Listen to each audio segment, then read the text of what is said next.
Hi everyone! Nandito kami ngayon sa Meet and Eat All You Can Buffet Restaurant dito sa Olongapo City. Ayan. Silipin natin ang loob at ito na nga, nandito kami sa loob. Silipin natin. Ayan, ang ganda ng loob. Wala pa masyadong tao kasi maaga pa naman. At kami pa lang halos na nandito. Prepare pa lang nila yung ibang mga pagkain. Inilalagay pa lang nila sa mga dito sa mga serving dish nila. Ayan.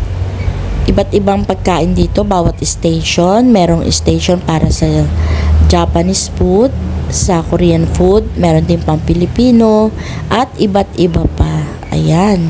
At kagaya nito, may ramen dito, ikaw ang gagawa. Ito, meron sila mga maki na favorite ko, at kung ano-ano pa. Masarap kumain sa mga buffet restaurant, lalo na kung magse-celebrate kayo ng special occasion nyo, kagaya namin ngayon. Isi-celebrate namin ang 60th birthday ng aking habibi. At nakailang celebration na kami. At ito yung huli, mag-only eat all you can kami dito sa buffet restaurant na ito. Kung minsan, mas magandang kumain sa mga buffet restaurant na lang kaysa maghanda sa bahay, kasi pag sa bahay talagang mag-spend ka talaga ng maraming oras sa pag-prepare, pagluluto, ayusin mo pa yung bahay mo, mamalengke, tapos marami ka pang kakailanganin mga tao para tumulong sa'yo, babayaran mo rin sila, tapos mapagod ka pa mamalengke, ikaw pa yung magagayat-gayat. Pwede rin naman magpa-cater ka sa bahay, pero ganun din, prepare mo pa rin yung bahay mo, mapapagod ka. Hindi kagaya pagka mag-only buffet na lang kayo, mag-restaurant na lang kayo, kung may pera ka rin lang naman, yung gagastusin mo sa bahay, yung pangtatawag mo sa mga bisita para pumunta doon, i-restaurant mo na lang kung ayaw mong mapagod, 'di ba?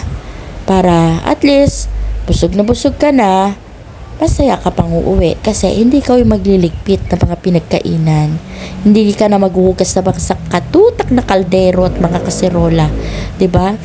Alam na alam ko yan kasi dati sa bahay kami naghahanda eh.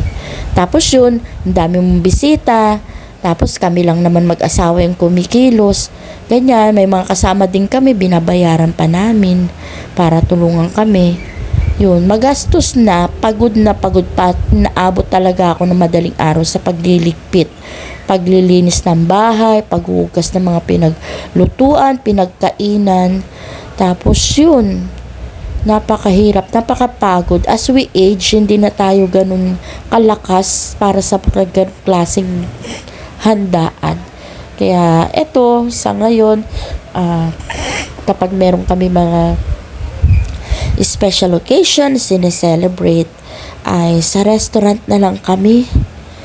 O kaya sa mga ganito, sa mga buffet restaurant na masarap naman ang pagkain, malinis, magandang service, at affordable din naman. Yun lang, God bless.